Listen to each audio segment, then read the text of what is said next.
down what it is. X equals negative b plus or minus the square root of b squared minus 4ac all over 2a. All right. First thing to keep in notes, all right? First thing to always understand is that those are the numbers and never the variables, okay? So when you have a problem that looks like this, all right, I want to basically show you what you have to do is before you can use the quadratic formula, you must set it equal to 0. So what do you have to do here? Yeah, good. Add 8x to both sides. So 4x squared plus 8x. And then there we go. Again, you're looking for two different answers. That's the whole purpose of this, right?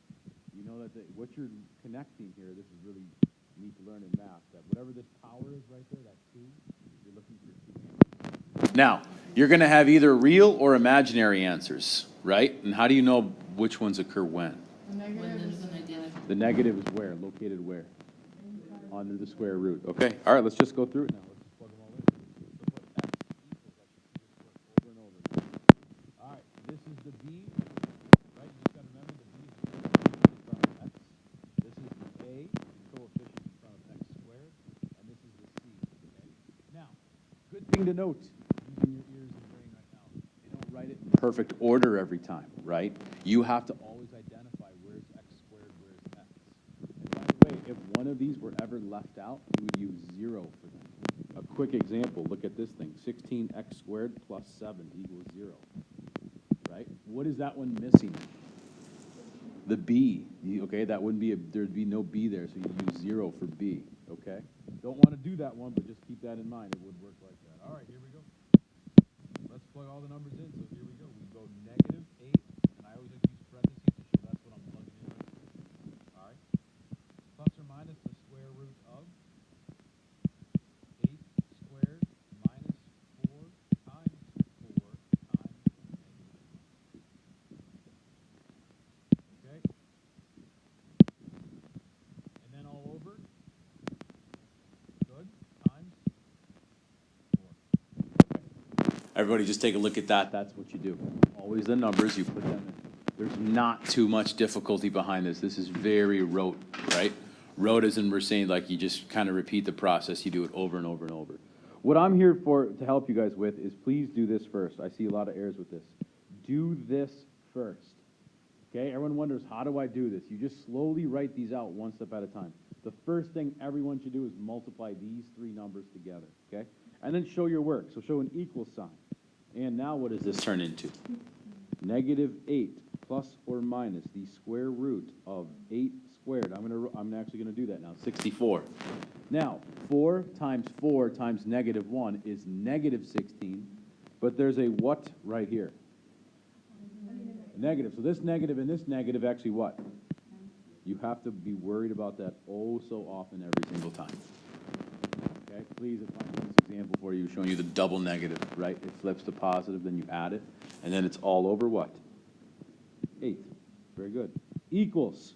So you show another line. I should see this every single time. So when I check your homework next class, right? I should see this repeated work where I'm seeing every single step done then.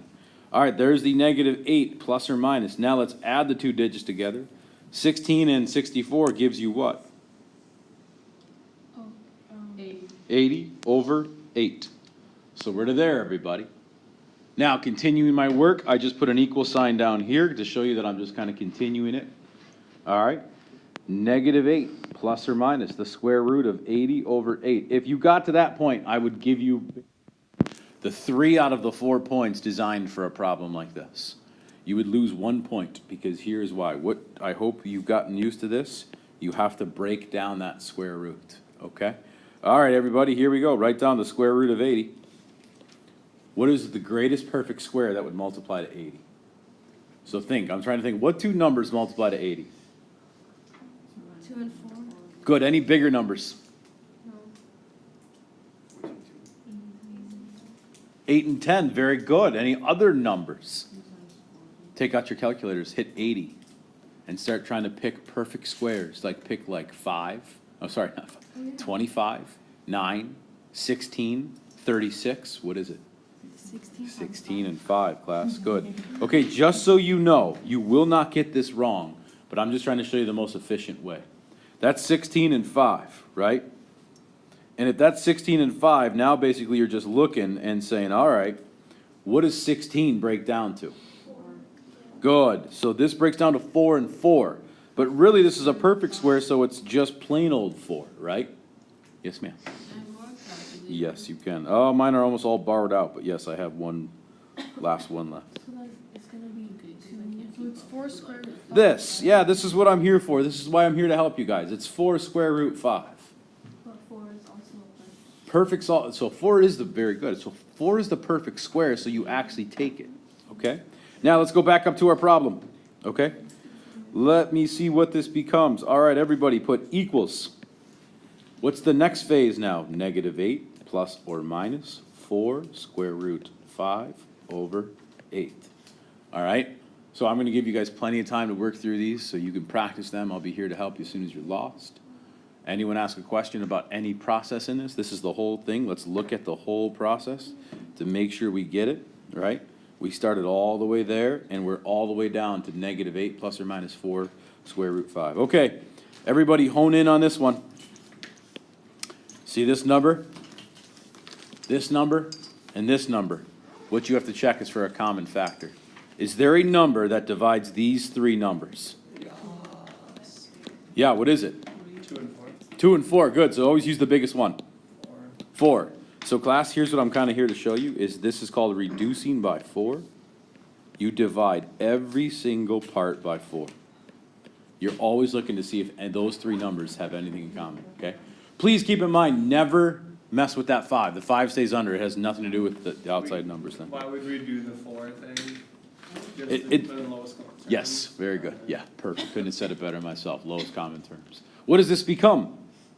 -2 plus or minus 1 square root 5 over 2. And now when you look at those 3 digits, right, they have no greatest common factor. All right? So what I'd like you guys to do then is do one final step. Here we go. X equals -2 plus square root 5 over 2. X equals -2 minus square root 5 over 2. Okay? Class, these 2 things are called the zeros. Right? That's a common term we've used a couple of times now. They're the zeros. Okay? They are the solutions that get you 0 into the equation. All right? Now, do you guys all have a graphing calculator? Except for Monica, it's okay. All right, what I want you to do is to hit your y equals button. No, that's not No, mine's not. Oh, we'll have to get your 4 notes. No. Okay.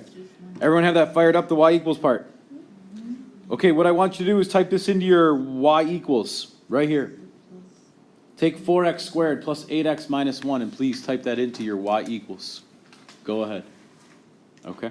And then once you hit it, I want you to graph it, and then we're going to have a little discussion about what you see. Okay, now, good, I'm glad we're doing this one. Hey, keep this over here and keep that positive. So I think maybe you guys had a lot of trouble because you moved that to the right-hand side. Always try to keep the leading coefficient positive. Yeah, move everything else. So watch, what does it become? X squared minus 2x minus equals. Hey, if you do this by the quadratic formula, bless your hearts, but watch what I'm going to do. Oh my goodness. That's a factorable equation. Done. Is it 8 and 6 multiply to 48, and they have a difference of 2. So we're going to do it anyways because it's good practice. Guess what? These better be the 2 answers you come out with. Okay? All right, let's go through the whole process. So here we go. So once again, I have x squared minus 2x minus 48. You're going to need a calculator for sure because that's a big C value. All right, x equals. Good, I'm glad we're doing this. Watch how I do this. The first part goes negative b, doesn't it? Watch. So here's the negative, and then there's the b. Did everybody catch that double negative? Because it's negative b. So you always got to remember that. Plus minus square root of. Now, even though this is negative, it's okay because when you square it, it's going to be positive. -2 squared minus 4 times a times c. all over 2 times a. So hopefully that's what you should get, okay? You should be able to see that one just like that, plugging them all in, all right? Now, once again, I should see your work, right? So we're gonna put equals, and you're gonna just slowly show me all your breakdowns. So watch what I do first. What is the, yeah, all the breakdowns. Wait, I'm confused. What is record? The thing you don't want your car to do, right? Just remember that. You don't want to do this, I know, and so you don't want your car to break down. Good way to have double misery going for you.